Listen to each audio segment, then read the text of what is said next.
y'all, it's Corina. I'm here to tell you that this is the second edition of my new YouTube channel called Streetwise, From Hustle to Handcuffs. And I found this book a long time ago, and it fascinated me, and it really helps me a lot.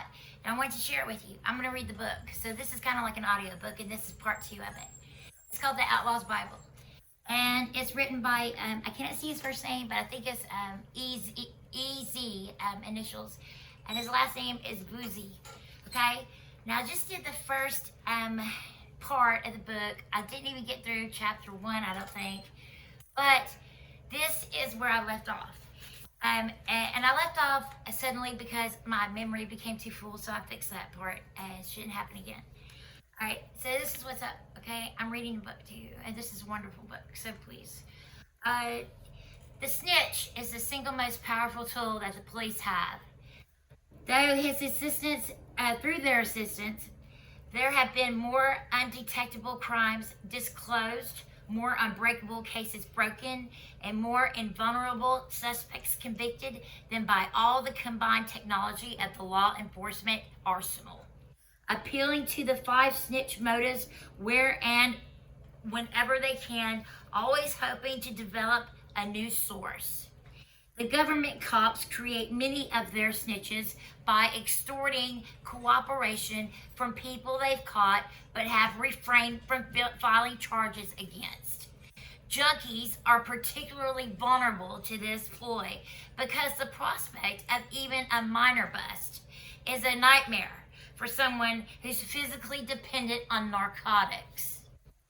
A chilling illustration of the significance of a snitch is the trial of Irish Republican Army, in parentheses, IRA, suspects, which began May 8, 1984 at the Belfast Crown Court in Northern Ireland.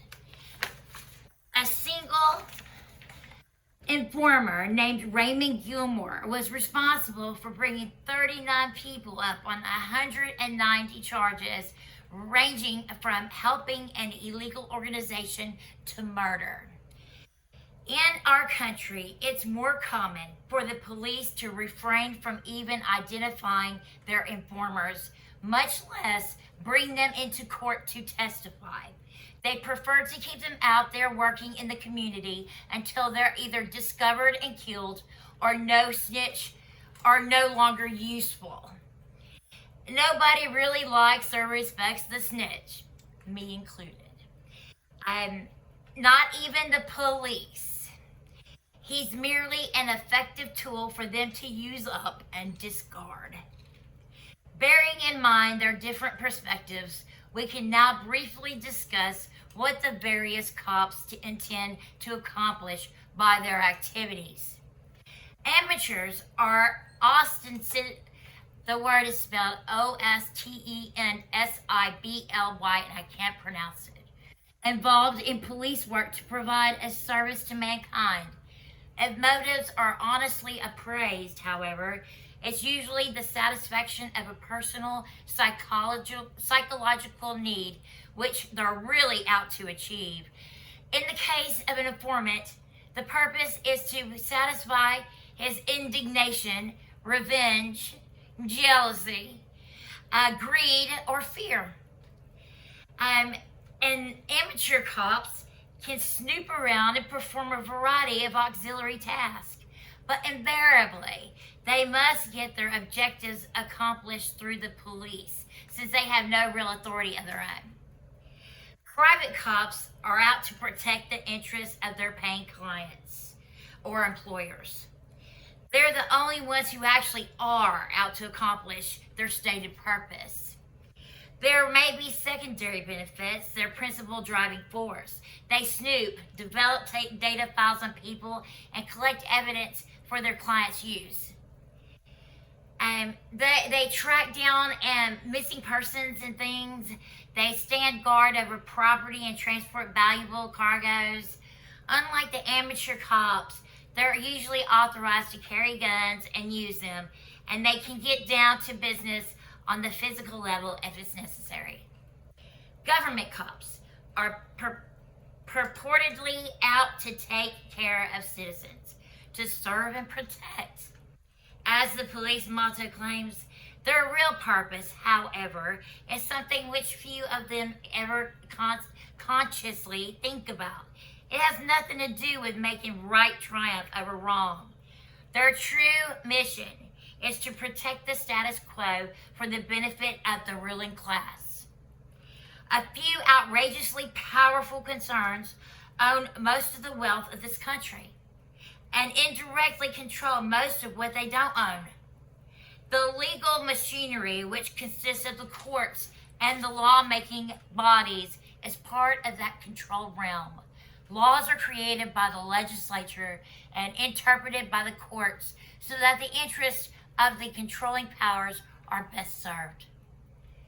Naturally, they are consistently process the laws in their own best interests as well.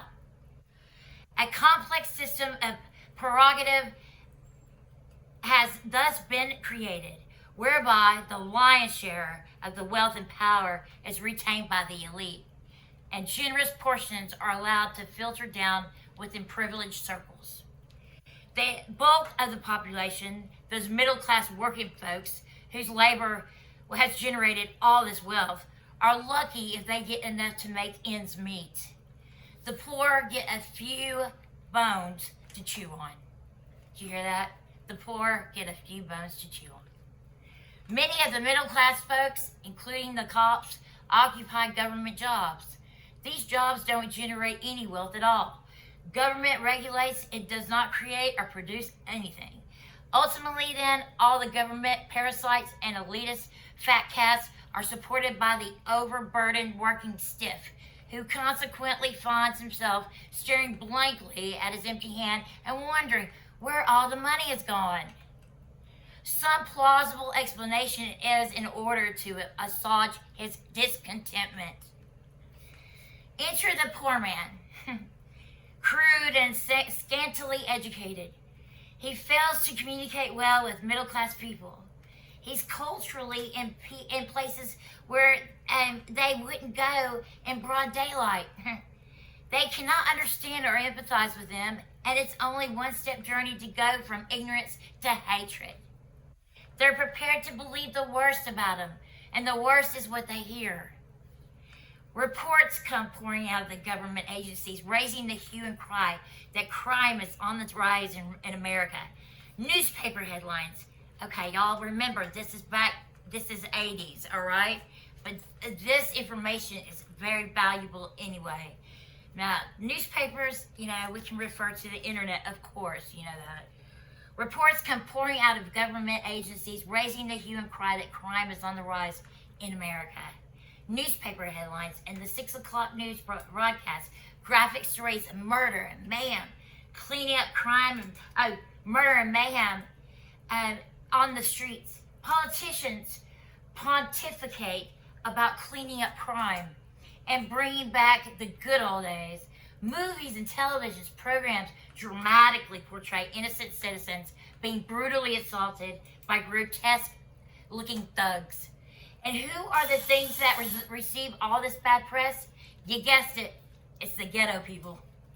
Like the Jews who provided Hitler with a convenient scapegoat for rallying the support of the German people. The urban poor in America supply our government with the alibi it needs to rationalize its excesses to the middle class. Police, courts, lawyers, and prisons generate vast expenses, which must be paid for in order to control the ghetto menace under the pervasive effects of establishment-inspired propaganda. The working folks are convinced that their tax money is being wisely used in the worthwhile cause of protecting them from their lower-class enemies. With their resentment and blame diverted against the poor, they offer no resistance to the real crooks who continue to fleece them openly and legitimately under the guise of government need. To make good their function of protecting the status quo, the police work toward two principles: objectives, getting the lawbreakers out of circulation and deterring the populace from violating the law. They usually succeed in the first objective by getting the citizen into court, where he's convicted and sentenced to prison. In the case of a foreigner, an alternative approach is to have him deported out of the country. Sometimes the police get to exercise a third option by killing the suspect while apprehending him. By the use of deterrence, the police can exert their control over the entire population rather than just the few individuals who actually get caught breaking the law. Most of the citizenry most of the citizenry can easily be intimidated into cooperating with the government because they don't want to risk upsetting possessions and freedoms. They don't want to risk upsetting their own little status quo. Jobs and reputations, possessions, and freedoms can readily be compromised by the government. When the unusual citizen decides that he's not going to be intimidated and openly defies the government, he's likely to be vigorously pursued until he's either reformed to be vigorously, or to be reformed. An old farmer named Gordon Gall was such a fellow, he refused to pay his income tax. And when the usual police harassment failed to rehabilitate him, he was goaded into armed resistance, hunted down, and executed, John Dillinger style. Like the private ones, government cops spend most of their time snooping, developing data files, and collecting evidence. Sometimes they'll work in secrecy for years before they're ready to bring charges against a suspect. Police bugging and wiretapping of American citizens reached its peak in 1971. That was then. Then saw a temporary decrease in the wake of the Watergate scandal. With 208 authorized taps in 1983, however, a 60% increase over the previous year, the feds have returned to their record levels of activity and promise to go much higher. Most of this surveillance relates to narcotics investigations and is directed against single-family homes. Although each phone tap eavesdropped on an average of 147 people, the feds admit that only about 16% of the conversations were incriminating. All this surveillance is quite expensive. Each one of the warranted taps done in 1983 cost the taxpayers an average of $65,300. One wiretapping operation alone, that of Catherine Bodine, who was involved, 50 cops and cost $2 million. All these figures represent authorized wiretaps. Of course, the extent of unauthorized electronic surveillance in America is many times greater.